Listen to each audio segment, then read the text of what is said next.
Kartika. Nah, di sini saya akan memaparkan resume dari materi pengembangan kurikulum dan pembelajaran.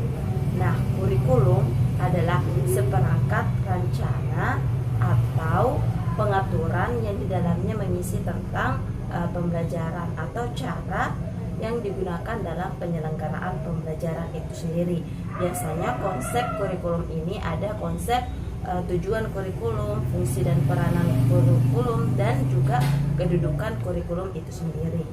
Nah, sedangkan pembelajaran adalah perkumpulan dari beberapa item yang saling berkaitan. Nah, dalam pembelajaran ini di dalamnya merupakan ruang lingkup proses belajar dan mengajar sehingga dapat menambah sebuah wawasan. Nah, selanjutnya kita membahas tentang landasan-landasan pada pengembangan kurikulum. Nah, landasan pada pengembangan kurikulum umumnya berlandaskan ada 5. Yang pertama adalah landasan yuridis. Nah, landasan ini merupakan landasan tentang hukum, di mana bersumber dari Pancasila maupun Undang-Undang Dasar 1945. Landasan kedua yakni landasan teoritis. Nah, landasan teoritis ini merupakan sebuah pengalaman atau dokumen yang telah dilalui prosedur sehingga landasan teori ini pada prosesnya dilihat dalam pengembangan kurikulum itu sendiri. Yang ketiga adalah landasan filosofis.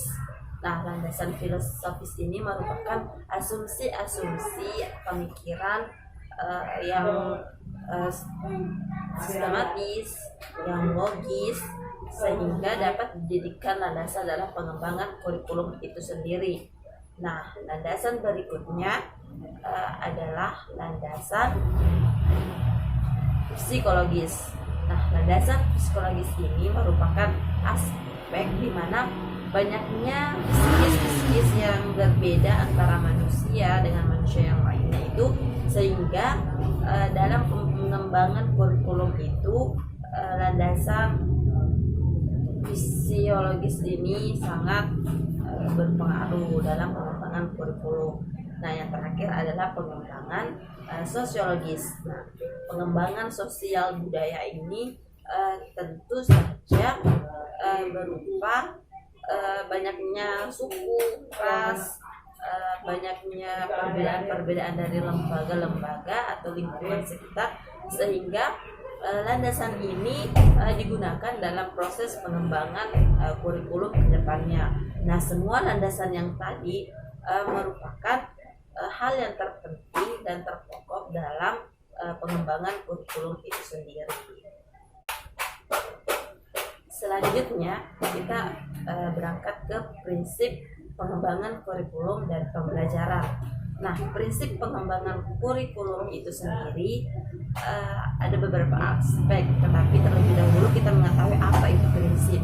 Nah, prinsip adalah asas dasar tentang pendirian, tekad, atau dapat diartikan juga sebagai pengatur dan pengarah sehingga kita dapat mencapai suatu hal dengan tujuan tertentu. Nah, selanjutnya prinsip kurikulum itu biasanya ada prinsip umum dan prinsip khusus, di mana sumber dari prinsip umum dan khusus ini biasanya dari sumber eksperimen, data empiris, data historis atau cerita-cerita legend, atau bahkan dari filosofis, pendapat ataupun akal, sehingga prinsip itu terjadi. Nah, selanjutnya dalam prinsip pembelajaran itu sendiri yang kita ketahui bahwa pembelajaran adalah proses mengajar, otomatis dalam pengajaran tersebut prinsipnya kita saling memperhatikan satu sama lain antara pelajar dan yang mengajar, serta merupakan juga prinsip tentang pemerhatian dan memotivasi antara satu sama yang lain. Nah, itu merupakan prinsip-prinsip pembelajaran, dan masih banyak lagi prinsipnya yang dapat dipelajari dalam pembelajaran. Nah, selanjutnya kita ke komponen-komponen pengembangan kurikulum dan pembelajaran. Nah, komponen-komponen dalam pengembangan kurikulum itu terdiri dari tujuan kurikulum, isi atau materi kurikulum, metode atau strategi kurikulum, dan juga terdiri dari evaluasi. Nah, semuanya komponen ini memiliki keterkaitan satu sama lain, di mana tujuan kurikulum ini ada sebagai komponen utama karena dengan adanya tujuan ini kita mengetahui arah atau penilaian akhir bagaimana hasil yang ingin kita capai. Sedangkan materi dan isinya itu juga sangat penting karena untuk mewujudkan tujuan ini tentu kita harus mengetahui materi apa saja yang akan digunakan. Nah, sedangkan metode dan strategi di situ membahas tentang bagaimana peran sebagai seorang pendidik untuk melakukan suatu strategi atau metode sehingga tujuan kurikulum itu sendiri dapat disampaikan dan menghasilkan yang terbaik. Dan yang terakhir adalah evaluasi. Nah, evaluasi di sini digunakan untuk mengetahui apakah kurikulum yang telah ditetapkan dapat memberikan hasil atau dampak yang efisien dan tepat, sehingga kurikulum itu dapat dikatakan baik daripada kurikulum sebelumnya. Sedangkan komponen-komponen dalam pembelajaran memiliki keterkaitan juga dalam komponen-komponen pengembangan kurikulum tadi, di mana komponen dalam pembelajaran itu yang pertama ada kurikulum itu sendiri, yang kedua ada guru atau seorang pendidik, yang ketiga ada siswa atau seorang peserta didik, yang keempat ada isi atau materi, yang kelima ada metode atau strategi, yang keenam ada media yang digunakan, dan yang ketujuh adalah evaluasi juga.